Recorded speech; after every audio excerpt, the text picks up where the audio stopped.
What's up guys? I hope you are doing well. I am Veer. Welcome to study lover family. तो कैसे हो दोस्तों? मैं आशा करता हूँ शानदार तरीके से आप लोग अपनी लाइफ को एंजॉय कर रहे हो, अपनी सेहत, फैमिली और पढ़ाई का ध्यान काफी अच्छे से रख रहे हो। तो कल आप लोगों ने दीपावली सेलिब्रेट की होगी, आज आप लोगों को गोवर्धन पूजा सेलिब्रेट करना है। हर एक त्योहार जो होता है उसकी अपनी अपनी एक इंपॉर्टेंस होती है। तो थोड़ा सा उन त्योहार को जिनको आप लोग सेलिब्रेट करते हो, कोशिश क्या करो कि उनके बारे में थोड़ा जानने की भी कोशिश करो, ताकि आगे फ्यूचर में अगर आने वाली जनरेशन, आपके बच्चे या फिर कोई भी आप लोगों के छोटा भाई बहन पूछे कि यार ये फेस्टिवल सेलिब्रेट क्यों करते हैं, तो आप लोगों को भी उसके बारे में कुछ ना कुछ रीजन जरूर पता होना चाहिए कि हाँ ये इसलिए सेलिब्रेट किया जाता है। तो इसको बोलते हैं क्यूरियोसिटी, यानी कि आप लोग जानिए तो सही कि जिस सोसाइटी में आप लोग रह रहे हैं कितनी अच्छी अच्छी रिचुअल्स है, वहां पर कितनी अच्छी अच्छी चीजों को फॉलो किया जाता है। तो अपने रिलीजन के नहीं, दूसरे के रिलीजन के बारे में भी जानने की कोशिश करो, ताकि हमारी जो डाइवर्स सोसाइटी है उसको आप लोग और अच्छे से अंडरस्टैंड कर सको, और उसकी जो खूबसूरती है हमारी सोसाइटी की वो आप लोग पहचान सको। तो जिस भी रिलीजन से, अपने रिलीजन में तो आप लोगों को जानना ही जानना है सारी, दूसरे के रिलीजन के बारे में भी जानने की कोशिश करो कि ऐसी क्या क्या और अच्छी अच्छी चीजें हैं। क्या पता दूसरे के रिलीजन में और कई सारी चीजें अच्छी हो। हालांकि सारे रिलीजन सारे अच्छे होते हैं, पर फिर भी कुछ चीजें ऐसी होती हैं जो एक दूसरे में कि हाँ यार ये तो उसमें है, इसमें नहीं है। तो इस तरीके का भी एक आर्टिकल जो मैं आप लोगों से डिस्कस करने वाला हूं। तो गोवर्धन की पूजा है आज जो है उसको अच्छे से देखेगा। यहाँ पर ये गोकुलवासी जो थे उनको बचाया गया था कृष्ण जी के द्वारा, जो इंद्रदेव के प्रकोप से। यहाँ पर ये माना जाता है, स्टोरी ये बोली जाती है कि कृष्ण जी ने बोला कि गोवर्धन की पूजा करो, क्योंकि आप लोगों के जो पशु हैं, यहाँ पर गाय हैं, उनके लिए चारा जो है वो गोवर्धन से ही मिलता है। तो इससे इंद्रदेव जो थे वो नाराज हो गए। तो इंद्रदेव ने काफी बारिश की वहां पर, तो यहाँ पर कृष्ण जी ने उनको बचाया, और फिर यहाँ पर कृष्ण जी को 56 भोग लगाए गए। तो उसी के बेस पर गोवर्धन की पूजा करते हैं। पर आज की डेट में अगर आप लोग इसको देखेगा, ये काफी इंटरेस्टिंग हो गया है। आज की डेट में गोवर्धन की जो पूजा है वो कहीं ना कहीं हम लोगों ने जानवरों के साथ भी कनेक्ट कर दी है, क्योंकि गोबर जो कि गाय का, भैंस का, इन सब जानवरों का जो गोबर रहता है उसका बेसिकली हम लोग आज के डेट में ये स्ट्रक्चर बनाते हैं। खासकर गांव के एरिया में आप लोगों ने देखा होगा, सिटी में तो खासकर इस पे ज्यादा कोई फोकस देते नहीं है, मतलब एक तरीके से इन चीजों को क्रिएट करने में। पर जो साइड में पिक्चर है, अगर आप लोग गांव में बिलोंग करते हैं, किसी भी एरिया से, गांव के खासकर, तो वहां पर इनको यूज किया जाता है बनाने के लिए। सिटी में बहुत जगह बनाया जाता है, पर लेकिन यहाँ गांव में तो ये परमानेंट आप लोगों को देखने को मिलेगा। सबका अलग अलग तरीका है सेलिब्रेट करने का। आप लोग इसको कैसे सेलिब्रेट करते हैं तो आप लोग अपना एक्सपीरियंस जरूर शेयर कीजिएगा, जिससे कि दूसरे बच्चे भी जान सकें। और एक दूसरे कमेंट पढ़ा कीजिएगा, कई सारे बच्चे रिप्लाई करते हैं, अच्छा लगता है। ठीक है, कई सारे बच्चे जो कमेंट करते हैं, अगर आप लोगों को लगता है कि आप लोग उनमें आंसर दे सकते हैं तो आप लोग अपना आंसर जरूर दिया कीजिए। एक और इंपॉर्टेंट इन्फॉर्मेशन, कोई भी अपनी पर्सनल इन्फॉर्मेशन शेयर मत किया कीजिए, फिर आप लोग परेशान होते हैं उस चीज को लेकर। बस रिप्लाई करना है, ठीक है, इसके अलावा कुछ नहीं करना है। तो पर्सनल इन्फॉर्मेशन, फोन नंबर वगैरह खासकर कमेंट बॉक्स में तो बिल्कुल नहीं देना आप लोगों को। ओके, तो आज है संडे, संडे को फंडे बनाते हुए थोड़ा सा स्टडी डे भी यहाँ पर हम लोग इसको रखेंगे। बाकी आप लोगों को रिवीजन करना है काफी कुछ जो भी आप लोगों ने वीक में डिस्कस किया है, और अब अपना स्टडी जोन में आने स्टार्ट हो जाना एक दो दिन के अंदर अंदर, जितना ज्यादा हो सके, ताकि आने वाले एग्जाम में आप लोग अच्छे से फोकस कर पाए। मैंने आप लोगों को कल ऐसे दिया था, काफी सारे बच्चों के द्वारा लिखा गया, तो ये यार अंदर से ना मोटिवेशन मुझे भी करता है। एक तरीके से मेरे लिए मोटिवेशन हो गया ना, कि जब बच्चे आंसर लिख रहे हैं, हमारे परिवार के सदस्य आंसर लिख रहे हैं, तो फिर मैं क्यों ना लेक्चर लेके आऊं। ठीक है, तो यहां से मोटिवेशन आता है। आज आप लोगों का एथिक्स का जो आप लोगों का एक क्वेश्चन होगा वो मैं आप लोगों को दूंगा, तो वो टेलीग्राम पर भी मिल जाएगा आप लोगों को, और फेसबुक पर भी। तो जहां पर भी है आप लोग अपना आंसर पोस्ट जरूर कीजिएगा। बाकी आज जो मैं 2 आर्टिकल डिस्कस करने वाला हूं, काफी इंपॉर्टेंट आर्टिकल है यहाँ पर। जो पहला आर्टिकल होगा वो यहाँ पर कंप्लीटली जो बात करने वाला है, ये आर्टिकल यहाँ पर ये होगा कि 2 चीजों के ऊपर फोकस दिया जा रहा है। एक तो डाइट के ऊपर और दूसरा वेट के ऊपर, कि डाइट और वेट कैसी होनी चाहिए। तो एग्जाम के पॉइंट ऑफ व्यू से तो ये इंपॉर्टेंट है ही है, इसी के साथ में आप लोगों की हेल्थ के पॉइंट ऑफ व्यू से भी काफी इंपॉर्टेंट है। तो संडे में मैं कोशिश करता हूं कुछ ऐसी चीजें डिस्कस करना जिससे कि आप लोगों की हेल्थ के ऊपर भी एक अच्छा उसका इंपैक्ट पड़ता हुआ नजर आए। जो दूसरा आर्टिकल है वो भी काफी इंपॉर्टेंट है। अगर आप में से कोई भी ऐसा पर्सन है सोसाइटी के अंदर जो एक रिलीजन से दूसरे रिलीजन में मैरिज करना चाहता है, तो उसकी वजह से हमारी सोसाइटी में क्या क्या ऐसे प्रोविजन है कि वो कर सकता है या फिर कर सकती है, या फिर क्या क्या उनके सामने रुकावट आने वाली है, तो वो सारी चीजें मैं यहां पर डिस्कस करने वाला हूं। बड़ा ही प्यारा आर्टिकल है, बहुत सारी चीजें यहां पर इसमें मैं कवर करूंगा। ठीक है, ये जो दोनों आर्टिकल हैं, आज आप लोगों को पता है कि आज जो है द हिंदू न्यूज़पेपर पब्लिश नहीं हुआ है, तो ये दोनों आर्टिकल मैंने अलग अलग जगह से उठाए हैं, ताकि आप लोगों का जो डिस्कशन है वो कंटिन्यू रख सकूं। ठीक है, तो ये यहाँ पर बेसिक पर्पस था, और इंपॉर्टेंट भी है। ऐसा नहीं है कि बस पर्पस ये था कि कंटिन्यू रख सकूं, इंपॉर्टेंट है, बहुत ज्यादा है। हेल्थ का पॉइंट ऑफ व्यू काफी इंपॉर्टेंट है। इसी के साथ में ये जो सोसाइटी में चल रही है आज के डे में, रिलीजन को लेकर क्या क्या कंडीशन है, उसके पॉइंट ऑफ व्यू से ये वाला आर्टिकल काफी इंपॉर्टेंट है। तो ये दो आर्टिकल मैं यहाँ पर डिस्कस करने वाला हूँ। और एक है आर्टिकल 21 के बारे में, वो थोड़ा सा एक बच्चे के द्वारा बोला गया, सर थोड़ा कंफ्यूजन रह गया था, तो उस वाले पोर्शन को मैं थोड़ा सा रिवीजन के पॉइंट ऑफ व्यू से आप लोगों को बता दूंगा, जिसने पहले सुन लिया था तो उसको, इसलिए वीडियो के एंड में उसको कंप्लीट करूंगा मैं, ताकि जिस किसी को नहीं सुनना है तो उसको स्किप कर देगा, ठीक है। तो ऐसा नहीं है कि जरूरी है आप लोग उसको बाद में स्किप कर दिया जिसने ऑलरेडी उसको सुन चुका है, ओके। बस ये रिवीजन के पॉइंट ऑफ व्यू से लगे तो सुन लीजिएगा। तो सबसे पहले मैं आप लोगों से यहां पर बात करूंगा हमारी कंट्री में जो फंडामेंटल राइट है फ्रीडम ऑफ रिलीजन के बारे में, उसके बारे में मैं आप लोगों से थोड़ा बात करूंगा, क्योंकि पॉलिटिकल सेक्शन भी यहां पर उससे कनेक्ट हो जाएगा और आप लोगों को एज ए हमारे संविधान में क्या क्या चीजें हैं उसके बारे में थोड़ा सा एक आइडिया हो जाएगा। तो अगर आप लोग संविधान के बारे में बात करें तो संविधान में पार्ट 3 में फंडामेंटल राइट रखे गए हैं। ये फंडामेंटल राइट जो है ये आर्टिकल 12 से लेकर आर्टिकल 35 तक आप लोगों को देखने को मिलेंगे। तो इसके अंदर जो आर्टिकल है रिलीजन से रिलेटेड, यानी कि आप लोगों के पास में फ्रीडम है कि आप लोग जिस रिलीजन को चाहो उसको ज्वाइन कर सकते हो, जिस रिलीजन को चाहो उसको छोड़ सकते हो, पर लेकिन ऐसा नहीं है कि कोई आप लोगों से जबरदस्ती ये काम कराएगा। आप लोगों का फेथ होना चाहिए उसके अंदर, आप लोग समझे कि हाँ यार ये अच्छा रिलीजन है, तो आप लोग अपने हिसाब से उसमें कन्वर्ट हो सकते हैं। तो ये जो चीजें हैं यहाँ पर हमारे संविधान में आर्टिकल 25 से लेकर 28 तक लिखी हुई है, यानी कि 25 से लेकर आर्टिकल 28 तक यहां पर राइट टू रिलीजन के बारे में बात की जाती है, और कोई भी इसमें इंटरफेयर नहीं करेगा। ये आप लोग अपने हिसाब से यहां पर इसको लेकर चल सकते हैं। एक और इंपॉर्टेंट बात यहां पर, हमारी कंट्री में अगर आप लोग ओरिजिनल कॉन्स्टिट्यूशन के अंदर जाएंगे तो वहां पर सेक्युलर जो वर्ड है वो मेंशन नहीं है, पर लेकिन हमारी कंट्री में एक संविधान में संशोधन किया गया था 1942, ये 1976 में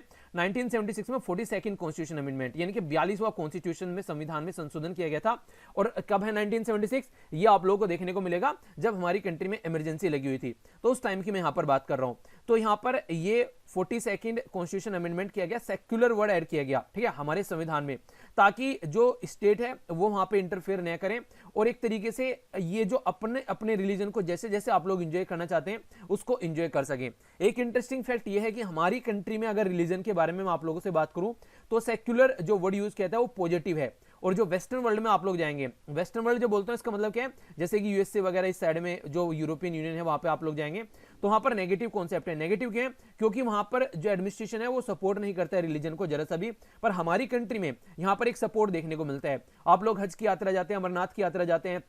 कैलाश मानसरोवर, इस तरीके से, तो गवर्नमेंट जो है आप लोगों को सिक्योरिटी प्रोवाइड कराती है, कई बार अच्छी तरीके से कुछ और सपोर्ट प्रोवाइड कराती है। तो एक पॉजिटिव कॉन्सेप्ट बोला जाता है हमारी कंट्री में। एक और हाँ छोटी सी बात, आज जो है जो बेसिकली मेरा जो टैबलेट और जो पेन होता है वो काम नहीं कर रहे हैं, तो इसलिए आज आप लोगों को बिना टैबलेट पेन के ही काम चलाना पड़ेगा, क्योंकि देखिए लेक्चर तो यार आना था, अब उसकी वजह से लेक्चर नहीं रुक सकता, तो थोड़ा सा आप लोग उसको एडजस्ट कर लीजिएगा। क्योंकि जो भी चीजें लिखी हुई है तो कर्सर आप लोगों को दिख रहा होगा स्क्रीन के ऊपर, तो वहां पर मैं कर्सर ले जाया करूंगा, जो भी पॉइंट हो आप लोगों को होगा। फिर भी अगर कोई डाउट आप लोगों को रहेगा तो नीचे कमेंट बॉक्स में बताना, ठीक है, उसको नेक्स्ट लेक्चर में हम लोग कवर कर लेंगे, ओके। तो ये थोड़ा सा, ये अभी आप लोगों को पता है वॉइस भी आप लोगों को चेंज आ रही होगी, ठीक है, तो घर पे भी था तो इसलिए यहाँ पर ये सारी चीजें अवेलेबल भी नहीं हो पाएगी कि उसमें कुछ करना है, तो अभी 1-2 दिन आप लोगों को ऐसे एडजस्ट करना पड़ेगा, ठीक है। तो सॉरी यार इसके लिए, मेरे हाथ में कुछ नहीं था, ये एक्चुअली पेन काम नहीं कर रहा है टैबलेट के ऊपर, तो इसमें थोड़ी दिक्कत हो गई, तो इसको मैं ऑर्डर कर दिया है मैंने एक और, तो जब भी वो आ जाएगा तो उसको देख लेंगे फिर, ठीक है, 1-2 दिन का टाइम लग जाएगा, ओके। आइए अब बात करते हैं यहाँ पर इसके बारे में। तो इंटरफेथ मैरिज के बारे में बात की जा रही है, कन्वर्जन और लॉ के बारे में बात की जा रही है, यानी कि एक ही आर्टिकल में इंटरफेथ मैरिज के बारे में बात करेंगे, कन्वर्जन के बारे में बात करेंगे, उससे रिलेटेड लॉ क्या है उसके बारे में बात करेंगे। जब इंटरफेथ बोला जाता है तो इसका मतलब ये है, मान लीजिए कोई हिंदू लड़का है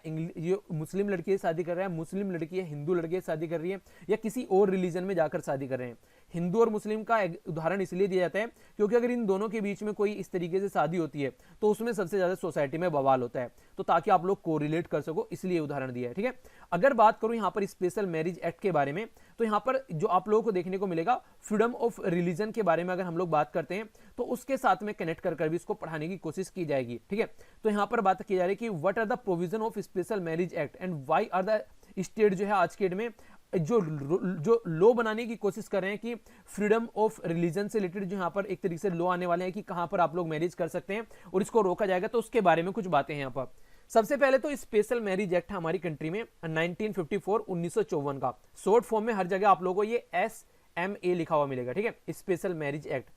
तो कंफ्यूज मत होइएगा। स्पेशल मैरिज एक्ट जो है यहाँ पर, ये अगर दो कपल यानी कि अगर कोई लड़का और लड़की शादी करना चाहते हैं डिफरेंट फेथ में, यानी कि एक रिलीजन से दूसरे रिलीजन में जाकर वो शादी करना चाहते हैं, तो यहाँ पर प्रीफर किया जाएगा उसको कि ये सिविल वेडिंग होगी, सिविल मतलब कोई रिलीजन वगैरह नहीं यहाँ पर काउंट होगा उस टाइम पर, ये अपने हिसाब से एक तरीके से चीजों को लेकर चलेंगे। यहाँ पर सिविल मैरिज की कैटेगरी में रखा जाएगा, किसी रिलीजन की मैरिज में नहीं आएगा। सम जो प्रैक्टिकल प्रॉब्लम जो सामने निकल कर आती है, अगर कोई ऐसी शादी अगर रजिस्टर कराता है तो कई सारी दिक्कतें यहां पर देखने को मिलती है। दिक्कतें क्या है उसमें मैं अभी बातें करूंगा, और ये थोड़ा सा ध्यान से सुनिएगा, कोई ऐसी बड़ी चीज नहीं है कि आप लोगों की समझ में नहीं आएगी। ये वो चीजें हैं जो आप लोगों को सोसाइटी में आसपास देखने को मिल जाएगी। तो प्रैक्टिकली उदाहरण भी आप लोगों को आसपास देखने को मिल जाते हैं, या फिर न्यूज़पेपर में भी आप लोगों ने हादिया वाला केस सुना होगा। तो कई सारी ऐसी चीजें आप लोगों को देखने को मिल जाती है। तो यहां पर जो बात की जा रही है वो ये है कि जो लॉ है यहां पर उसके फीचर क्या क्या है। सबसे पहला तो ये है कि अगर आप लोगों को शादी करनी है तो एक तरीके से पहले से आप लोगों को पब्लिक नोटिस देना पड़ेगा यहां पर, और ये जो पब्लिक नोटिस होगा, जो कार्यालय होगा वहां पर, ये नोटिस वहां पर लगाया जाएगा जहां पर रजिस्ट्रार होते हैं, शादी कराई जाती है। ठीक है,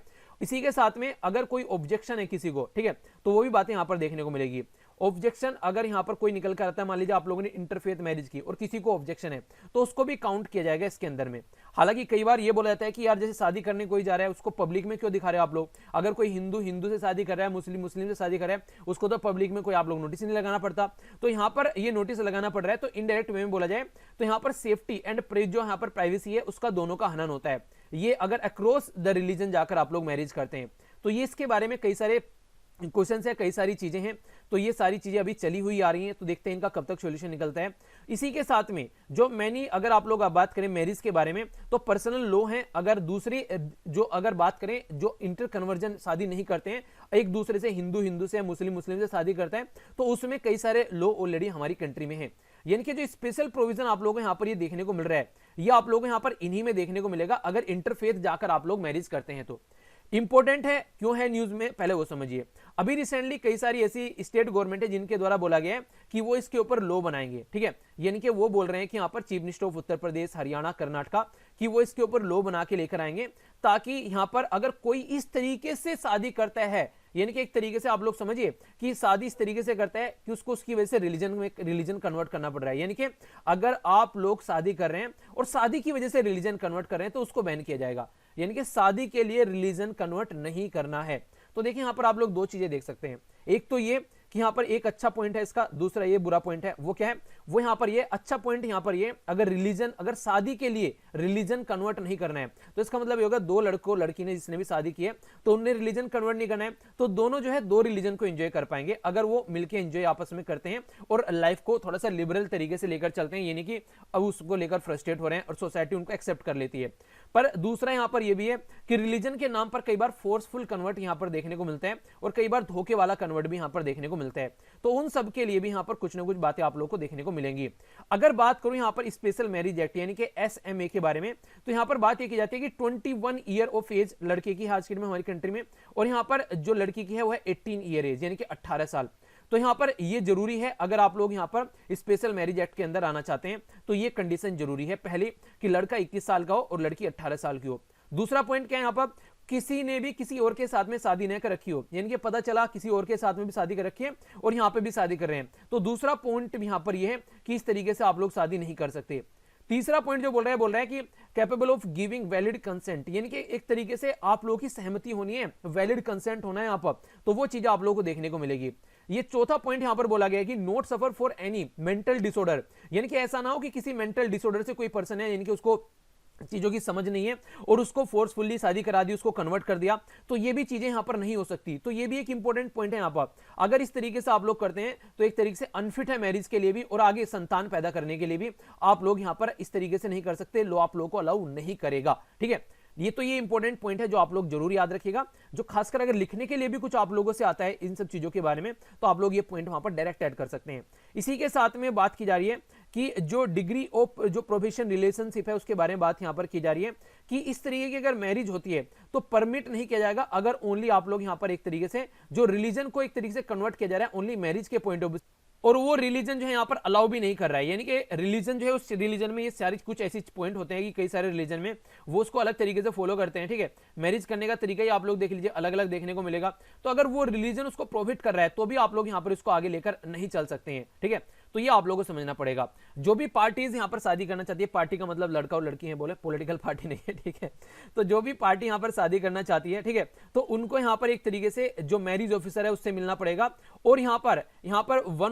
किसी एक को भी यहां पर जो कि उस पर्टिकुलर डिस्ट्रिक्ट में रिजाइड करता है, तो एटलीस्ट 30 दिन से वो वहीं पर ही रह रहा हो पर्सन, उसके लिए आप लोगों वहां पर जरूरी है कि 30 दिन से ही वो वहां पर रह रहा हो। ऐसा नहीं है कि बस आप मैरिज करने के लिए वहां पर आए और फिर निकल लिए, तो वहां वो नॉर्मल 30 दिन के लिए वहां पर कम से कम रह रहा हो। तो इसके चलते क्या क्या चीजें आप लोग करनी पड़ेगी अगर ये जाते हैं। इसीलिए बोला गया कि मैरिज करना इंटरफेथ हमारी कंट्री में थोड़ा टफ हो जाता है। सबसे पहले तो बोला गया यहां पर कि मैरिज नोटिस बुक में आप लोगों को यहां पर एंटर करना पड़ेगा, और वो जो मैरिज नोटिस बुक होगी जिसमें आप लोग ये एंटर करोगे कि भैया हम 2 शादी करने जा रहे हैं, ठीक है, तो उसको डिस्प्ले किया जाएगा। जो ऑफिस है यहां पर जो खासकर ऐसे ऑफिस हैं जहां पर मैरिज कराई जाती है, जो रजिस्ट्रार ऑफिस है, वहां पर उसको डिस्प्ले किया जाएगा कि ये 2 पर्सन जो हैं वो इंटर रिलीजन इंटरफेथ मैरिज करने वाले हैं। नोटिस बुक जो है वो सबके लिए ओपन रखी जाएगी कि कोई भी आकर किसी को लगता है कि रीजनेबल किसी को ऑब्जेक्शन है उसके ऊपर, तो वो बिना किसी फी के वहां पर उसके ऊपर ऑब्जेक्ट उठा सकता है। यानी कि आज की डेट में अगर ए और बी कोई शादी कर रहे हैं और आप लोगों को लगता है, आप लोग उस डिस्ट्रिक्ट के पर्सन है कि ये मैरिज नहीं होनी चाहिए, तो आप भी उस पर एक वैलिड कंसेंट अपना उठा सकते हैं कि ये शादी इसलिए नहीं होनी चाहिए,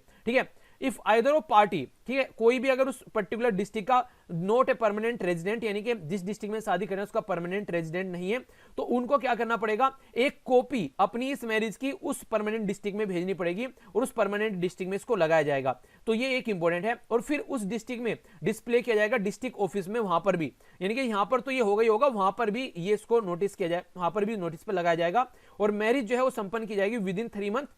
ऑफ द नोटिस, यानी कि नोटिस पीरियड के 3 मंथ के अंदर इसको मैरिज को, ये शादी को कंप्लीट किया जाएगा, ठीक है। और अगर ऐसा नहीं होता है तो फिर यहां पर एक फ्रेश नोटिस यहां पर निकाला जाएगा। तो ये सारे प्रोविजन देखने को मिलते हैं अगर इंटरफेथ जाकर कोई शादी करता है तो एक तरीके से ऐसा लग रहा है कि वो शादी नहीं कर रहा है, कोई मतलब क्रिमिनल है, कोई गुनाह कर रहा है। तो ये कंडीशन हमारी कंट्री में इसलिए बोला है कि इंटरफेथ मैरिज ऑलरेडी हमारी कंट्री में जो है वो टफ है, सोसाइटी को ध्यान में रखते हुए। तो जो लॉ है यहां पर वो प्रोवाइड कराता है, अगर मैरिज आप लोग करनी है, एनी पर्सन, अगर किसी को यहां पर ऑब्जेक्ट है मैरिज के, तो विद इन 30 डेज उसके पास में टाइम पीरियड है कि 30 डे आप लोगों यहां पर आकर मैरिज में आप लोग अपना इंटरफेयर बता सकते हैं कि आप लोगों को क्या प्रॉब्लम है, ठीक है। देखिए आप लोग देखिए, अगर इन्वायरमेंट लॉ के बारे में बात करें तो वहां पर भी गवर्नमेंट ढंग से टाइम नहीं देती है, और मैरिज दूसरे की शादी है, उन्हीं बेगानी शादी में अब्दुल्ला दीवाना, तो वो वाली कंडीशन देखने को मिल रही है। पर लेकिन जब शादी होती है और उसको अलग तरीके का जामा पहना दिया जाता है रिलीजन के नाम पर या किसी और की चीज के नाम पर, तो काफी सारी दिक्कतें हो जाती हैं। फिर ऑन द ग्राउंड अगर बात करें हम लोग, जैसे कन्वर्जन अगर किया जा रहा है, ठीक है, एक तरीके से अगर मैरिज करने की अगर आप लोग यहां पर बात करते हैं,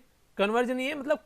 कॉन्ट्रावेन, यानी कि एक तरीके से उल्लंघन अगर किया जा रहा है कोई ऐसी वैलिड कंडीशन का, तो जो मैरिज ऑफिसर है वो फिर उसकी इंक्वायरी करेगा और डिसीजन फिर 30 दिन के अंदर देगा। यानी कि उसको लगता है कि ऐसा कुछ हो रहा है तो फिर वो उसका उल्लंघन को चेक करेगा, क्या क्या उल्लंघन हो रहा है। इफ ही रिफ्यूज्ड, यानी कि अगर वो परमिशन देने से मना कर देता है कि आप लोग शादी नहीं कर सकते, तो आप लोग डिस्ट्रिक्ट कोर्ट में जा सकते हैं। और ये इंपॉर्टेंट क्वेश्चन बन जाएगा कि अगर स्पेशल मैरिज के अंदर कोई भी कोर्ट जो है वो शादी इस तरीके से कराने से रिफ्यूज कर देता है, तो you can go in the district court, और डिस्ट्रिक्ट कोर्ट जो है यहाँ पर वो यहाँ पर इसका फाइनल डिसीजन होगा। यानी कि अगर डिस्ट्रिक्ट कोर्ट ने भी मना कर दिया तो you have to accept that particular decision, और आप लोग यहाँ से कहीं नहीं जा सकते हैं, आप लोग को उसको बोलना पड़ेगा मजबूरी में कि हाँ यार ये डिसीजन हमको मानना पड़ेगा, ये फाइनल डिसीजन है। तो हर्डल जो फेस किया जाता है कपल के द्वारा वो सारा आप लोगों ने देखा। सबसे पहले तो प्रोविजन नोटिस की बात की जा रही है, पब्लिकेशन की बात की जा रही है, ऑब्जेक्शन की बात की जा रही है, यानी कि शादी किसी और को, ऑब्जेक्शन कोई और उठा रहा है आके, ये सारी चीजें जो देखने को मिलती हैं, तो ये शादी को काफी डिफिकल्ट बना देती है। इसी के साथ में ये कई बार जो पब्लिसिटी, लोकल रजिस्ट्रेशन जो ऑफिस में आप लोगों को देखने को मिलेगी कि जो फैमिली मेंबर हैं अगर उनको लगता है कि ये शादी नहीं होनी चाहिए, तो कई बार यहाँ पर फैमिली मेंबर जो है वो कई जबरदस्ती यहाँ पर करते हैं। और आप लोगों ने देखा होगा कई बार लड़का लड़की की जान तक ले ली जाती है, उनके ऊपर थ्रेट रहती है अगर कोई ऐसी एप्लीकेशन जाता है। और इसी के साथ में जो राइट विंग ग्रुप है, यानी कि एक तरीके से जो ऐसी सोच रखने वाला ग्रुप है जिसको ये लगता है कि ये शादी नहीं होनी चाहिए, तो वो इस तरीके के जो नोटिस बोर्ड है उन पर खास नजर रखता है कि कब कोई ऐसा नोटिस लगेगा इस नोटिस बोर्ड पे आकर, और कब उनको मौका मिलेगा अपनी रोटियां सेकने का, यानी कि इसको और ज्यादा बढ़ाने का। तो ऐसे काफी सारे लोग आप लोगों को देखने को मिलेंगे जो पर्टिकुलर इन सब चीजों पर काफी ज्यादा सतर्क रहते हैं कि हाँ ऐसा कुछ भी अगर होता है तो वो तुरंत आप लोगों को वहां पर देखने को मिल जाएंगे। तो ये इन सब चीजों को ध्यान में रखते हुए जब दिख रहा था कि चीजें काफी गलत डायरेक्शन में हो रही हैं, तो केरला रजिस्ट्रेशन डिपार्टमेंट के द्वारा ये डिसाइड किया गया कि यार इसकी वजह से तो कम्युनल प्रोपेगेंडा फैलाए जा रहे हैं, शादी का नाम ले लेके सोसाइटी में एक तरीके से जो हार्मनी है उसको बिगाड़ने की कोशिश की जा रही है, यानी कि सोसाइटी की शांति भंग करने की कोशिश की जा रही है। तो उन्होंने क्या काम करना स्टार्ट कर दिया, यहाँ पर एक तरीके से नोटिस जो है वो डिस्प्ले बोर्ड पर लगा दिया। कई जगह यहाँ पर ये भी और था डिसकंटिन्यू कर दिया उसको वेबसाइट पर अपलोड करना। देखिए अगर नोटिस बोर्ड पे लगा दिया तो वहां पर आकर ही पर्टिकुलर बंदा देखेगा। पहले क्या था, वेबसाइट पर अपलोड कर दिया तो वेबसाइट पर तो कोई भी कहीं भी बैठकर किसी भी टाइम देख सकता है उसको, तो उसकी वजह से काफी ज्यादा कम्युनल हार्मनी देखने को बिगड़ती हुई नजर आ रही थी यहां पर। तो उन्होंने क्या किया, उसको नोटिस बोर्ड पर लगाना स्टार्ट किया, बस वहां पर जो वेबसाइट था वहां पर अपलोड करना उसको बंद कर दिया। तो इस तरीके से अगर बात करें यहां पर जो प्रोविजन है वो चैलेंज किए जाते हैं सुप्रीम कोर्ट में ऑन द ग्राउंड। क्या सबसे पहला तो देखिए जो प्राइवेसी है, आप लोगों को पता है केएस पुट्टास्वामी का केस आया था हमारी कंट्री में, तो उसमें प्राइवेसी को फंडामेंटल राइट बना दिया। तो फंडामेंटल राइट का भी यहां पर एक तरीके से इसी के साथ में इनकी डिग्निटी के बारे में और राइट टू मैरी, यार वो उनका हक है, उनको आपस में रहना है तो वो खुद डिसीजन ले रहे हैं, और एक तरीके से उनकी एज 21 और 18 से ऊपर हो चुकी है, तो कोई मतलब ही नहीं है कि आप लोग उसमें इंटरफेयर करो। तो ये यहां पर बात कर रहे हैं कि ये कुछ ऐसे प्रोविजन है जिसके बेस पर इसको चैलेंज किया जा रहा है। ठीक है, अगर हिंदू और मुस्लिम की मैरिज के बारे में बात करें तो उन्हें तो कोई नोटिस नहीं देना पड़ता है। अगर हिंदू लड़का हिंदू लड़की से या फिर मुस्लिम लड़का मुस्लिम लड़की से या मुस्लिम लड़की मुस्लिम लड़के से शादी करती है, हिंदू लड़की हिंदू लड़के से शादी करती है, किसी को कोई नोटिस नहीं देना पड़ता है, वो तो कार्ड छापते हैं अपना और कार्ड बांटकर आराम से और एंजॉय करते हैं लाइफ को। तो फिर यहां पर ये कंडीशन क्यों लगा रखी है? तो यहां पर एक तरीके से अगर स्पेशल मैरिज एक्ट है यहां पर, तो ये राइट टू इक्वलिटी का भी हनन कर रहा है। एक साइड में तो आप लोग अलाउ कर रहे हैं कि अपनी लाइफ को आप लोग एंजॉय कर लीजिए, और दूसरी साइड में यहां पर आप लोग इसको अलाउ नहीं कर रहे हैं। तो राइट टू इक्वलिटी जो है हमारे संविधान में किस आर्टिकल में रखी गई है, या ये पूरा कॉम्बिनेशन कहां से कहां तक आता है फंडामेंटल राइट में, इसको जाकर सर्च कीजिएगा। और इसको अगर नहीं पता है तो लेक्चर भी पॉलिटी का रिवाइज आप लोग कर लीजिएगा, रिवीजन करते रहिए, काफी ज्यादा जरूरी है, लंबे समय तक आप लोग याद रख पाएंगे, तो ये काफी इंपॉर्टेंट है। ठीक है, इसी के साथ में अगर आगे, और हाँ यार एक बात और याद आ गई, कल कल जो आप लोग की पीआईबी वाली जो वीडियो थी जो कि आप लोग 11 बजे देखने को मिलती है, वो मैंने रिवीजन वीडियो डाल दी थी। रीजन उसका ये था, एक तो दीपावली थी, मुझे लग रहा था कि काफी सारे कम बच्चे देखेंगे, कई सारे बच्चे बोले सर अपलोड ही मत करो, तो जो संडे में रिवीजन आता था वो मैंने सैटरडे में डाल दिया, और जो सैटरडे में आप लोगों की जो वीडियो आनी थी वो आज संडे में आएगी। यानी कि संडे में आज हम लोग प्रॉपर एक नैनो मैगजीन डिस्कस करेंगे, वो आज आप लोगों का रिवीजन नहीं होगा, क्योंकि रिवीजन मैंने संडे में डाल दिया था, मुझे लग रहा था ज्यादा नहीं देखेंगे, तो इसलिए ताकि आप लोगों को दिक्कत भी ना हो। अगर किसी ने देख रखा है ऑलरेडी, उसको लगता है रिवीजन नहीं करना चाहिए, तो वो आप लोगों के ऊपर डिपेंड है, क्योंकि उसमें आप लोगों की खुद की चॉइस है। ठीक है, हाँ जो बंदे कर रहे हैं उनको देखो फायदा तो होता है, revision is the key of success, मैं आप लोगों को हमेशा बोलता हूं, तो करा जरूर कीजिए रिवीजन जो भी मैं डालता हूं। पर लेकिन फिर भी लगता है किसी को कि बिना रिवीजन के काम चल रहा है और वो उन चीजों को अंडरस्टैंड कर चुका है, तो वो भी आप लोग अपने आप डिसाइड कर सकते हैं। ठीक है, तो इसीलिए आज प्रॉपर नैनो आप लोगों की आएगी। ओके, बात करें अगर यहां पर नेक्स्ट यहां पर अदर ऑप्शन जो है यहां पर registration of the interfaith marriage के बारे में, तो यहां कुछ और बातें यहां पर लिखी गई है। सबसे पहले तो यहां पर यह, जब इंटरफेथ मैरिज के बारे में बात करते हैं, there is a relevant law of the faith one of the party, यानी कि जिस पार्टी से वो निकल कर आ रहे हैं, यानी कि हिंदू आ रहा है हिंदू से, इंग्लिश जो मुस्लिम आ रहा है मुस्लिम से, तो उनके खुद के रिलीजन में भी प्रॉपर लॉ है। ठीक है, अगर इस तरीके से यहां पर चीजें हैं मैरिज के बारे में, तो involve one of then converting, अगर रिलीजन में उनको कन्वर्ट किया जाता है तो वो उनको आसान लगता है, यानी कि यार आप लोग देखो यहां पर जाकर दुनियादारी जुड़ेगी, ऐसा होगा वैसा होगा, तो कई बार क्या करते हैं कि वो रिलीजन को ही कन्वर्ट कर लेते हैं कि सारा झंझट ही खत्म हो जाएगा और आराम से शादी करेंगे, कोई रोके टोकेगा भी नहीं। तो इसलिए अगर कोई ऐसा कन्वर्जन होता है यहां पर इस्लाम या फिर क्रिश्चियनिटी के, तो ये फॉर्मल तरीके से इसको देखा जाता है शादी का करने के लिए। तो यहां पर कहीं पर भी कोई भी इस तरीके से कंडीशन अगर देखने को मिलेगी तो आसान पार्ट ढूंढते हैं लोग। ठीक है, तो कहीं पर भी प्रिस्क्राइब नहीं है इसको कन्वर्जन टू द हिंदू। देखिए बेसिकली क्या होता है, यहां पर एक बात हो रहा है, अगर आप लोग इस्लाम या क्रिश्चियनिटी में आप लोग कन्वर्ट होते हैं तो उसका एक प्रोसीजर होता है कि आप लोगों को ऐसे ऐसे कन्वर्ट किया जाएगा, एक प्रोसीजर उन्होंने बना रखा है। पर लेकिन अगर हिंदू में आप लोग कन्वर्ट होते हैं तो यहां पर इसमें कोई प्रोसीजर नहीं है, यहां पर आसान होता है कन्वर्ट होना अगर हिंदू रिलीजन में आप लोग कन्वर्ट होते हैं। तो ये भी यहां पर कई बार देखने को मिलता है कि इजी पाथ को भी कई बार चूज करते हुए लोग नजर आते हैं। हिंदू मैरिज एक्ट जो है वो आल्सो एप्लीकेबल होता है यहां पर, किसमें, ये आप लोगों को देखने को मिलेगा हिंदू, बुद्धिस्ट, जैन, सिख कम्युनिटी में, तो यहां पर इसमें आप लोगों को ये देखने को मिलेगा। Based on the Kerala high court recommendation के बारे में अगर हम लोग बात करें, और लॉ कमीशन ऑफ इंडिया 2010 में जो उसके द्वारा रिकमेंडेशन दी थी, उनके द्वारा ये बोला गया था कि हर एक पर्सन अगर कन्वर्ट करता है, ठीक है, एक तरीके से कई सारे लोग ऐसे हैं ना कि अपनी जो शादी कर रहे हैं वो, तो शादी के लिए जो ऑलरेडी कन्वर्ट हो चुके हैं वो शादी कर रहे हैं, तो उस टाइम पर यहां पर उनको एक विद इन 1 मंथ उनको एक तरीके से जो ऑफिसर है,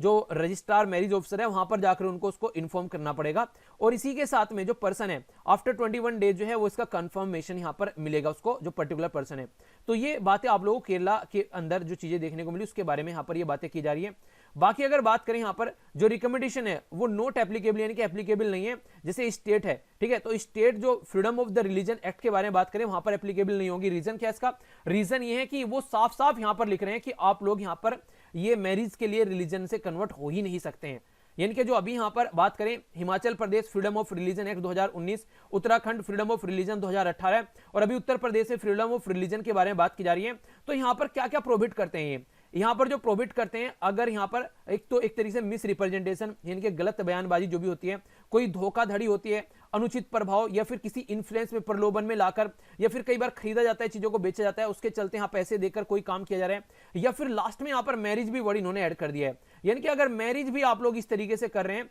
कि हाँ एक तरीके से कन्वर्ट हो रहे हैं मैरिज के लिए भी, यहां पर इन सब के तो आप लोग कन्वर्ट हो नहीं सकते एक रिलीजन से दूसरे रिलीजन में, कि धोखाधड़ी से, बयानबाजी में कोई प्रभाव डालकर, कोई एक तरीके से प्रलोभन देकर कोई ऐसा कन्वर्ट हो रहा है, वो तो हो ही नहीं सकता। अगर मैरिज के लिए भी आप लोग यहां पर ओनली रिलीजन चेंज कर रहे हैं, ओनली मैरिज के पॉइंट ऑफ से, तो वो भी अब यहां पर अलाउ नहीं है इन दो राज्य के अंदर फिलहाल, यानी कि मैरिज के लिए रिलीजन कन्वर्ट नहीं कर सकते आप लोग। तो ये यहां पर एक्ट है, conversion for the purpose of marriage, ठीक है। इसी के साथ में मैरिज डन अगर सोली पर्पज ऑफ कन्वर्जन, यानी कि एक तो मैरिज के लिए कन्वर्ज हो रहे हैं, एक तरीके से कन्वर्ज हो रहे हैं मैरिज करने के लिए, ठीक है। तो ये जो चीजें हैं अलाउ नहीं की जाएगी, यानी कि conversion for the purpose of marriage या फिर मैरिज की जा रही है कन्वर्ट होने के लिए। दोनों बातें ध्यान रखिएगा, दोनों अपोजिट हैं। एक तो शादी कर रहे हैं एक दूसरे रिलीजन में कन्वर्ट होने के लिए, एक शादी करने के लिए दूसरे रिलीजन में कन्वर्ट हो रहे हैं, तो कोई सा भी अलाउ नहीं किया जाएगा, ठीक है। तो इसको नल एंड वोइड करार दिया जा सकता है फैमिली कोर्ट के द्वारा, अगर कोई ऐसा कोई भी पार्टी ऐसी पाई जाती है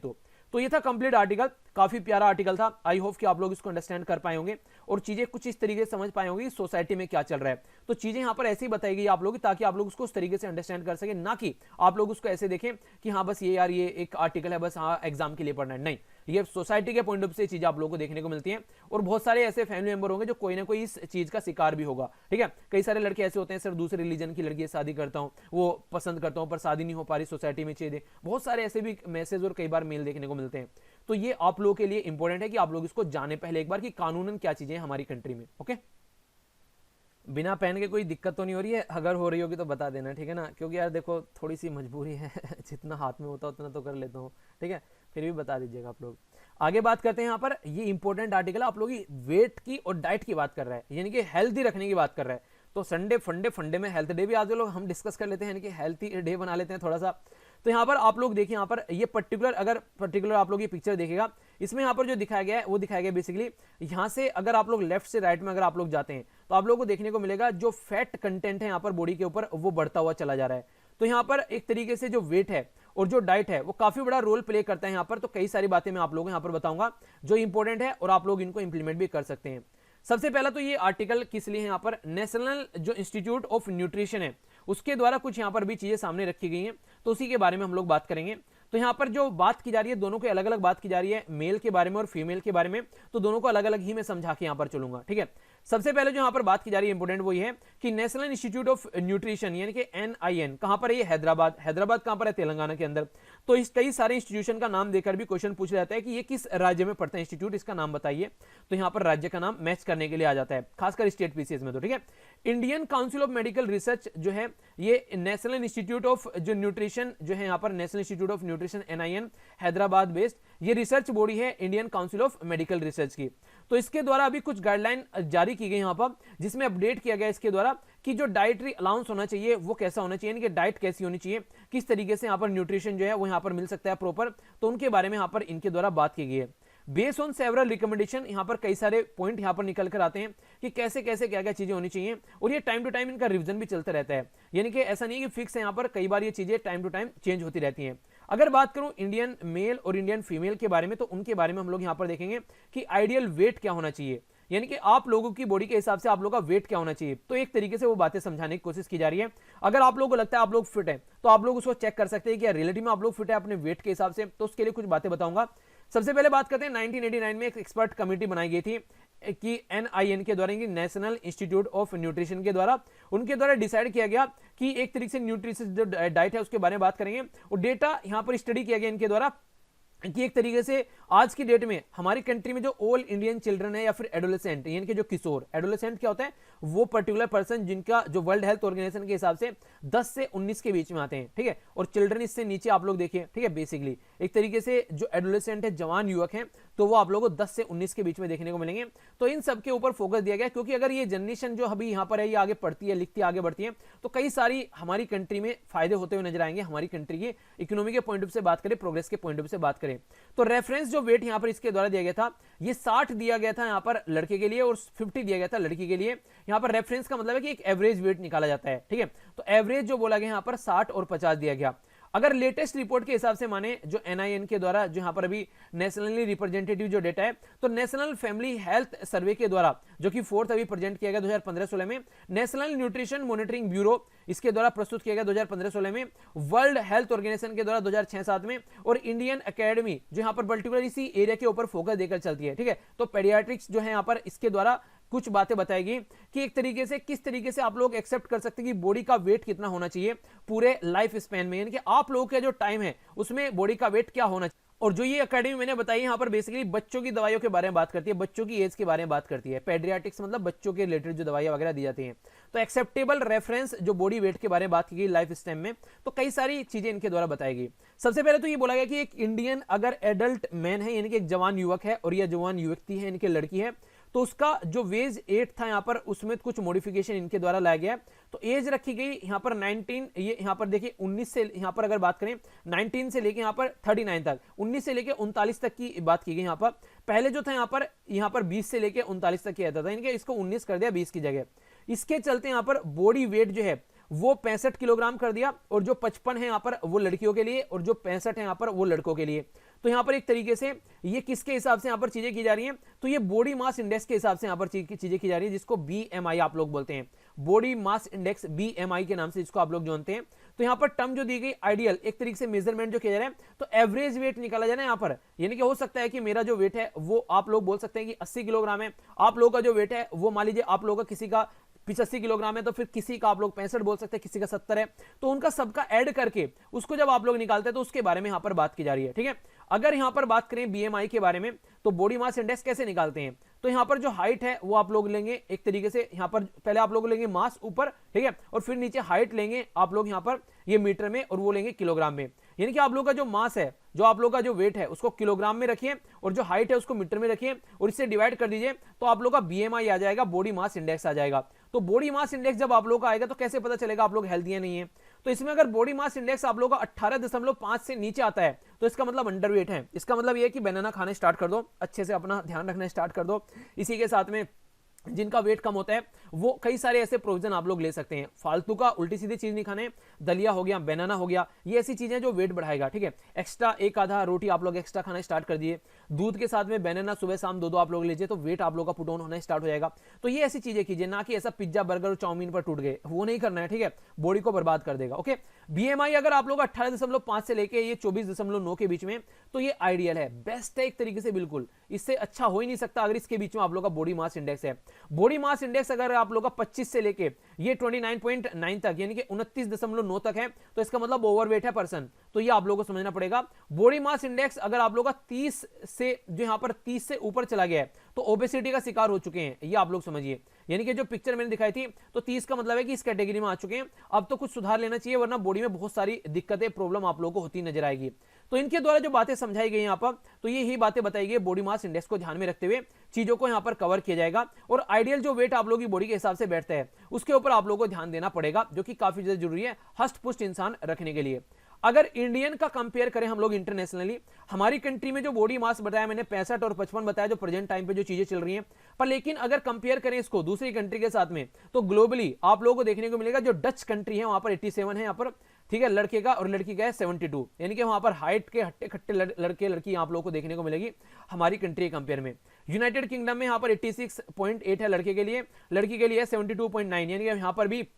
लड़कियों की जो हाइट है वो काफी अच्छी देखने को मिलेगी, और इसी के साथ में लड़के भी थोड़े उसी हाइट में रेंज में आप लोगों को नजर आएंगे। तो हाइट के हिसाब से फिर वेट भी यहाँ पर इंक्रीज कर दिए जाते हैं, और ये जो डेटा निकल कर आया है worlddata.info से यहाँ पर ये डेटा उठाया गया इनके द्वारा, ठीक है, तो यहाँ पर ये देखने को मिलेगा। तो फिर हमारी हाइट और हमारा वेट किस कैटेगरी में, तो यहाँ पर अगर बात करें हमारी हाइट हमारा वेट जो है वो एशिया कंट्री में हम लोग रहते हैं, इंडिया जो है वो एशिया कॉन्टिनेंट का पार्ट है। तो एशिया वाले एरिया में जो हाइट और वेट के बारे में बात करें तो श्रीलंका का देख लीजिए 61.3 है और 56.2 है, तो यानी कि हमारी कंट्री कंपेयर में श्रीलंका का आप लोग देखिए तो हमारे आसपास में ही है। अगर जापान का अगर आप लोग बात करिए तो जापान में भी आप लोगों को जो पर्सन है उनकी हाइट थोड़ी कम नजर आएगी, आप लोगों ने जापानीज को देखा होगा, ठीक है, उनकी भी हाइट कुछ ना कुछ आप लोग कम देखने को मिलती है, ठीक है। तो यहाँ पर इनके द्वारा इसका 69 यानी कि 69 और 54 रखा गया वुमेन के लिए, और यहाँ पर 69 यानी कि 69 रखा गया है मेल के, ये मेल के लिए, इनके जो पर्सन है उसके लिए, ठीक है। तो यहाँ पर एक तरीके से आप लोग बोलिए मेल और फीमेल का यहाँ पर भी कहीं ना कहीं जापान में भी हमारे जैसा सा ही देखने को मिल रहा है कुछ कुछ। तो इस तरीके से अगर बात करें बेस्ड ऑन 2010 के जो एस्टिमेशन यहां पर है,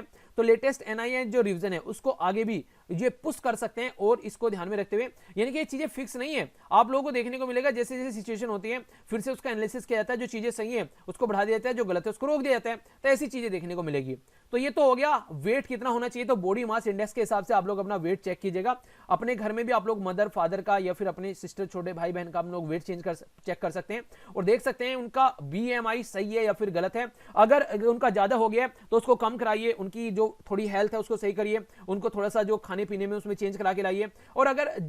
कम हो गया है, अगर ज्यादा हो गया तो आप लोग उसको कम करना है और कम हो गया तो उसको थोड़ा ज्यादा करना है, ठीक है। हालांकि ज्यादा तो हो ही जाता है अगर टेंशन हो इंसान की लाइफ में, एक नॉर्मल तरीके से भी खाना खाए। अगर बात करें यहां पर जैसे कार्बोहाइड्रेट हो गया, मिनरल्स हो गया, डाइटरी फाइबर्स हो गया, फैट हो गया, ऑयल, प्रोटीन, इवन वाटर, तो कार्बोहाइड्रेट, खनिज, आहार, फाइबर, वसा, तेल, प्रोटीन, यहां तक कि पानी, ये पर्सन के बॉडी में होने चाहिए। और बैलेंस डाइट यहां पर इसको बताती है कि आप लोग ये सारी चीजें आप लोग की बॉडी में जानी चाहिए। अगर बात करूं पानी के बारे में, ये समझिएगा ये काफी इंटरेस्टिंग है, इसको आप लोग थोड़ा सा अंडरस्टैंड कीजिएगा थोड़ा अच्छे से। और यहां पर जो डेटा मैं आप लोगों को बताऊंगा वो पर किलो के हिसाब से बताऊंगा, तो आप लोग अपनी बॉडी का जो भी वेट है उसके हिसाब से आप लोग चेक कर सकते हैं कि आप लोग कितना पानी दिन में पीना चाहिए, यानी कि एक पर्टिकुलर पर्सन को कितना पानी दिन में पीना चाहिए, वो मैं ये बताने जा रहा हूं। यहां पर बात की जा रही है वाटर इंटेक जो है एक एडल्ट पर्सन का, ठीक है, वो 32 से लेके 58 मिलीलीटर होना चाहिए पर किलोग्राम बॉडी मास के हिसाब से। यानी कि 1 किलो का अगर पर्सन है उसको लगभग 50 जो ml पानी पीना चाहिए। ml क्या होता है, ये मिलीलीटर होता है, और 1 किलो नहीं, 1 जो लीटर होता है उसमें 1000 मिलीलीटर होते हैं। यानी कि अगर आप लोगों को एक उदाहरण देकर समझाता हूं, अगर आप लोगों का जो वेट है वो 50 किलोग्राम है, ठीक है, और यहां पर एक एवरेज में आप लोगों को ले लेता हूं, अगर 50 मिली आप लोग 50 ml पानी पीते हैं तो इसका मतलब ये है 1 किलो के हिसाब से, और 50 किलो के वेट के हिसाब से कितना पीना चाहिए आप लोगों को, आप लोगों को यहां पर लगभग 2.5 लीटर है, यानी कि 2.5 लीटर के करीब आप लोगों को पानी पीना चाहिए, ठीक है। तो 50 की 50 में मल्टीप्लाई कर लीजिए, तो फिर इसको आप लोग अगर बात करेंगे तो लीटर में इसको कन्वर्ट कर लीजिए, वरना आप लोगों को 2500 मिलीलीटर पानी पीना चाहिए, यानी कि 2.5 लीटर के करीब आप लोगों को पानी पीना चाहिए। तो अपने जो वेट है उसके हिसाब से आप लोग चेक कर लीजिएगा आप लोगों की बॉडी में कितना वेट है और कितना पानी आप लोगों को चाहिए, तो यहां से आप लोगों को डायरेक्ट पता चल जाएगा। तो पर किलो के हिसाब से बात की गई यहां पर कितना, अगर 1 किलोग्राम बॉडी में वेट है तो कम से कम 50 मिलीलीटर, मतलब मैं आप लोगों को एवरेज लेके चल रहा हूं, ठीक है। इसी के साथ में आप लोग यहां पर अगर एक वुमेन है, ये तो मैंने आप लोगों को मेल का बताया, इनके लड़के का बताया, अब लड़की है तो यहां पर भी ऐसे ही है, 27 से लेके 52 तक आप लोग रखते हैं। मैं तो ये बोलूंगा 50 ml आप लोग लगाकर चलिए इसको, ताकि आप लोग अच्छे से एक फुल आप लोग की बॉडी में वाटर कंटेंट रहे, ठीक है। प्रेग्नेंट वुमेन के बारे में क्या बात की जा रही है, प्रेग्नेंट वुमेन जो है यहां पर उसके बारे में अगर बात करें तो बोला जा रहा है कि वाटर जो रिक्वायरमेंट है वो एक तरीके से उसको बोला गया 2.1 लीटर से लेके 3.2 लीटर पर डे यहां पर देना है, क्योंकि प्रेग्नेंट वुमेन के वेट में बच्चा भी रहेगा तो बच्चे का भी वेट वहां पर काउंट किया जाएगा। तो इसलिए यहां पर एक एवरेज दे दें यहां पर कि 2 से लेके, मैं आप लोगों को बोलूंगा कि अगर आप लोग देखिए दिन में 10 से 12 गिलास पानी पीते हैं तो यहां पर अगर गिलास का एक साइज अगर ऊपर नीचे हो जाए तो एक अलग बात है, वरना एक तरीके से आप लोग दिन में 12 गिलास पानी पीजिए, जो भी आप लोग गिलास है, तो उसके हिसाब से लगभग आप लोग 3 से 3.5 लीटर पानी आप लोग के पेट में चला जाएगा, और ये रिक्वायरमेंट भी है, ठीक है। मिनिमम 40 ग्राम यहां पर बात कीजिए पर डे फ्रूट्स या फिर वेजिटेबल आप लोगों को खाना चाहिए, 400 ग्राम के करीब या लगभग आप लोगों को वेजिटेबल फ्रूट्स खाना चाहिए, ताकि सफिशिएंट आप लोगों के अंदर एंटीऑक्सीडेंट आप लोगों की बॉडी में जा सके, ठीक है। बीटा कैरोटीन वगैरह, विटामिन सी वगैरह, जो भी न्यूट्रिशन की रिक्वायरमेंट है आप लोगों की बॉडी में वो सारी जा सके, तभी आप लोग जो क्रोनिक डिसीज है उनसे भी आप लोग अपने आप को बचा पाएंगे। और इसी के साथ में आप लोग यहां पर सफिशिएंट जो वेजिटेबल ऑयल वगैरह, इसी के साथ में जो विटामिन ई वगैरह, ये सारी चीजें आप लोगों को यहां पर बॉडी में जानी चाहिए, तभी चीजें जो है वो सही डायरेक्शन में हो पाएंगी। नेक्स्ट अगर बात करें रिकमेंडेशन के बारे में, तो देखिए यहां पर कुछ रिकमेंडेशन के बारे में आप लोगों के सामने यहां पर बात की जा रही, सॉरी तो बता दिए एक सेकंड, कुछ यहां पर फैट्स के बारे में आप लोगों के सामने बात की जा रही है। को देखिए आप लोग यहां पर चेक कर लीजिएगा कि आप लोग किस कैटेगरी में आते हैं। एक पर्टिकुलर पर्सन है जो कि गतिहीन है, यानी कि बैठे हुए काम करता है आराम से, दूसरा मीडियम गति करता है, और तीसरा यहां पर एक तरीके से भारी गतिविधियां करता है, यानी कि दौड़ता रहता है, भागता रहता है, एक्सरसाइज करता रहता है। तो इसके हिसाब से कितना फैट आप लोगों को लेना चाहिए, यानी कि आप लोग कितना डेली जो है, चिकनाई नहीं बोलते इसको हिंदी में, थोड़ा सा आप लोग लोकल शब्द में बोलते हो, चिकनाई कितनी लेनी चाहिए बोलते हैं, चिकनाई बॉडी में कम हो गई है, ठीक है। तो 25 ग्राम, इसी के साथ में 30 ग्राम पर डे और 40 ग्राम, यानी कि अगर गतिहीन है तो 25 ग्राम आप लोगों की बॉडी में जाना चाहिए, ठीक है। और अगर आप लोग थोड़ा सा मीडियम गति करते हैं, घूमते फिरते हैं ठीक ठाक तरीके से, तो 30 ग्राम, और अगर आप लोग हैवी गतिविधियां करते हैं तो 40 ग्राम तक आप लोग पर डे ये फैट यानी कि घी वगैरह, ये तेल वगैरह ये आप लोग ले सकते हैं। तो यहां पर ये एक एडल्ट मैन के बारे में बात की जा रही है, यानी कि एक नवयुवक पुरुष के बारे में बात की जा रही है। अगर बात करें लड़की के बारे में तो उनका इंटेक थोड़ा सा कम कर दिया गया है, 20 ग्राम उनको लेना चाहिए अगर वो गतिहीन है, 25 ग्राम लेना चाहिए पर डे अगर वो मीडियम गति करती हैं, और 30 ग्राम लेना चाहिए अगर वो एक एडल्ट वुमेन है यहाँ पर और फुल गतिविधि करती हैं, यानी कि स्पोर्ट्स से भी रिलेटेड है, कई बार ऐसा देखने को मिलेगा।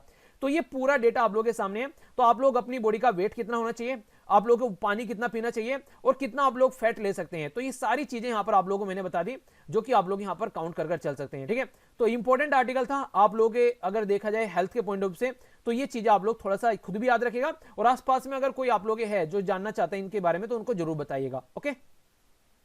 आर्टिकल 21 के बारे में बच्चे ने मेरे से पूछा था, तो यहां पर एक फैमिली मेंबर के द्वारा बोला गया सर इसमें कंफ्यूजन है आर्टिकल 21 के बारे में, क्योंकि मैंने आर्टिकल 21 जब आप लोगों को बताया, मैंने ये बोला कि आर्टिकल 21 अगर आप लोग यहां पर कोई उसका हनन हो रहा है तो कई सारी चीजें यहां पर इसमें कवर की जाती हैं, जैसे राइट टू प्राइवेसी हो गया, मैंने अभी बताया, तो केस पुट्टास्वामी केस के बाद में राइट टू प्राइवेसी ऐड हो गया। तो पहले मैं बताता हूं मेरा बताने का पर्पज क्या था। बेसिकली यहां हमारे संविधान में पार्ट 3 में फंडामेंटल राइट रखे गए आर्टिकल 12 से लेके आर्टिकल 35 तक। उसमें एक आर्टिकल है 21 जो कि पर्सनल लाइफ और पर्सनल लिबर्टी के बारे में बात करता है, हमारी जिंदगी के बारे में। तो यहां पर सिटीजन और ये फॉरेनर के लिए इंप्लीमेंट होता है, दोनों के लिए। तो राइट टू लाइफ और राइट टू पर्सनल लिबर्टी जब यहां पर हम लोग बात करते हैं, तो ये मोस्ट इंपोर्टेंट राइट बोला गया सुप्रीम कोर्ट के द्वारा भी। क्यों? क्योंकि अगर आप लोग जिंदा ही नहीं है तो फिर यहां पर राइट कहां से रह जाएंगे। एक पर्टिकुलर इंसान जो है इतने पॉल्यूटेड एरिया में रह रहा है, वहां पर दुनिया भर का पॉल्यूशन है और लग रहा है कि आने वाले 10 दिन में निकल लेगा पर्सन, तो वहां पर राइट टू लाइफ तो खत्म हो गया ना एक तरीके से, क्योंकि जिंदा ही नहीं है तो राइट टू लाइफ कैसे रह गया। तो इसके लिए इसको heart of the fundamental right बोला गया हमारे सुप्रीम कोर्ट के द्वारा। ठीक है, तो इसी के साथ में अगर बात करें यहां पर कि जो राइट टू लाइफ और पर्सनल लिबर्टी जो है, वो एक तरीके से जो स्टेट है यहां पर, वो एक तरीके से प्रिस्क्राइब करेगा पर्टिकुलर प्रोसीजर के थ्रू। ऐसा नहीं कि एक पर्टिकुलर पर्सन की तो लाइट और लिबर्टी इंपॉर्टेंट है, जैसे अर्णब गोस्वामी के आर्टिकल के बारे में हम लोगों ने बात की थी, उस बंदे की लिबर्टी इंपॉर्टेंट हो गई, उससे पहले जो और लाइन में खड़े हैं उनकी लिबर्टी इंपॉर्टेंट नहीं है, उनको भी इसी तरीके से आप लोग एक तरीके से उनको भी रिहा कीजिए, वहां पर उनकी भी बेल कीजिए, पर लेकिन नहीं होती है। ठीक है, तो यहां पर Unni Krishna versus state of Andhra Pradesh का केस था 1993 में। तो यहां पर जो सुप्रीम कोर्ट है उसके द्वारा राइट टू लाइफ को आर्टिकल 21 के 3 के तहत कई सारी बातें बोलेगी, जैसे राइट टू प्राइवेसी इसके अंदर आ गई। अब मान लीजिए आप लोग की प्राइवेसी का हनन हो रहा है, तो इसका मतलब यह है कि आप लोगों का जो राइट टू लाइफ और लिबर्टी का हनन हो रहा है, तो आर्टिकल 21 में आ गया। तो कहां से निकल कर, यह केस पुट्टास्वामी केस से निकल कर आइए। तो मेरा कहने का मतलब यहां पर यह है, अगर बात करें आप लोग, तो आज की डेट में फंडामेंटल राइट बना दिया केस पुट्टास्वामी केस के बाद में हमारी कंट्री में, तो सीधा सीधा मतलब इसका यह है कि यहां पर ऑलरेडी हमारे संविधान में लिखे हुए नहीं है। जैसे जैसे सोसाइटी में केस आते जाते हैं, उसके बेस पर सुप्रीम कोर्ट में उनके ऊपर डिबेट और डिस्कशन होता है, और डिबेट और डिस्कशन में जो यहां पर कंक्लूजन निकल के आता है, वो फिर यहां पर इंप्लीमेंट किया जाता है उन आर्टिकल के अंदर। तो ओरिजिनली आप लोग पढ़ेंगे तो वहां पर ऐसा लिखा नहीं है संविधान में, केस जाते रहते हैं और केस के बेस पर जो डिक्टेशन करता है, एक तरीके से डिक्टेट करता है, उसको एक्सप्लेन करता है, उसका एक तरीके से इंटरप्रिटेशन करता है हमारा कोर्ट, तो वहां से फिर आप लोगों को पता चलता है। जैसे मैंने आप लोगों को बताया था, हम लोग बात करते हैं पोल्यूशन फ्री वाटर और पोल्यूशन फ्री एयर के बारे में, तो ये एनजीटी आ गया हमारी कंट्री में, नेशनल ग्रीन ट्रिब्यूनल 2010 में। तो वो कहां से निकल कर आया, तो आर्टिकल 21 से निकल कर आया, क्योंकि अच्छी हेल्थ होनी चाहिए, अच्छा एनवायरमेंट होना चाहिए, पानी सही मिलना चाहिए। तो अगर हम लोग को वो चीज नहीं मिलेगी तो कैसे काम चलेगा, तो हमारी लाइफ नहीं रहेगी। तो राइट टू लाइफ का मतलब यहां पर सीधा सीधा ये हो गया। तो यहां पर एक तरीके से जो यहां पर एक मिनट देखिए, ठीक है, तो यहां पर राइट टू लाइफ का सीधा सीधा मतलब ये हो गया कि हम लोग राइट टू लाइफ तभी तो एंजॉय कर पाएंगे जब अच्छा पोल्यूशन खत्म हो बिल्कुल, और अच्छा पानी हम लोग को मिले, पोल्यूशन न रहे। तो अगर पोल्यूशन है, पानी अच्छा नहीं मिल रहा है, पीकर मर रहे हैं, तो राइट टू लाइफ कहां से रह गया। तो इनडायरेक्ट वे में ये सुप्रीम कोर्ट के इंटरप्रिटेशन है टाइम टू टाइम। ठीक है, आई होप कि अब आप लोगों के माइंड में क्लैरिटी आ गई होगी, तो अब आप लोगों के माइंड में कोई कंफ्यूजन नहीं होगा। एक छोटा सा और पॉइंट है यहाँ पर हेल्थ के बारे में, जब हम लोग बात कर ही रहे हैं यहाँ पर, तो कई बार यहाँ पर हेल्थ इससे भी रिलेटेड आप लोगों से क्वेश्चन बन जाते हैं। Global multi dimensional poverty index ये रिलीज किया जाता है यूनाइटेड नेशन डेवलपमेंट प्रोग्राम के द्वारा, ऑक्सफोर्ड एंड द जो ह्यूमन डेवलपमेंट जो इनिशिएटिव है, यानी कि OPHI के द्वारा। तो यहां पर इसके बारे में बात की जा रही है, तो 3 डायमेंशन देते हैं यहाँ पर, हेल्थ, एजुकेशन और जो लिविंग स्टैंडर्ड है, 3 को यहाँ पर काउंट किया जाता है, और इनको अलग से इन्होंने 10 इसमें डिवाइड कर रखा है, जैसे nutrition, child mortality, year of the schooling attendance, cooking, fuel, ये सारी चीजें जो मैं आप लोगों को पढ़ा चुका हूं पहले भी। तो ये भी एक पॉइंट है जो मुझे यहाँ पर थोड़ा सा लगा रिविजन आप लोग करा देना चाहिए, तो इसको भी आप लोग देख लीजिएगा एक बार। ठीक है, तो ये था टोटल आज का डिस्कशन। मैं आशा करता हूं कि आप लोगों ने इसको अच्छे से एंजॉय किया होगा। अगर यहां तक आप लोगों ने लेक्चर देख लिया और आप लोगों को लग रहा है कि आप लोग कुछ ना कुछ सीखने को जरूर मिला है, तो लेक्चर को आप लोग प्लीज लाइक और शेयर कीजिएगा। अगर पसंद नहीं आता तो प्लीज डिसलाइक और शेयर भी नहीं करना है, और डिसलाइक भी करना है, ताकि आगे आने वाले टाइम में लेक्चर को इंप्रूव किया सके। तो ये था आज का लेक्चर, अच्छे से एंजॉय कीजिए, लाइफ को अपना ध्यान रखिए। मिलता हूं नेक्स्ट लेक्चर में। बड़ों को नमस्ते, छोटों को प्यार, छोटी सी लाइफ एंजॉय करा। तब तक के लिए जय हिंद।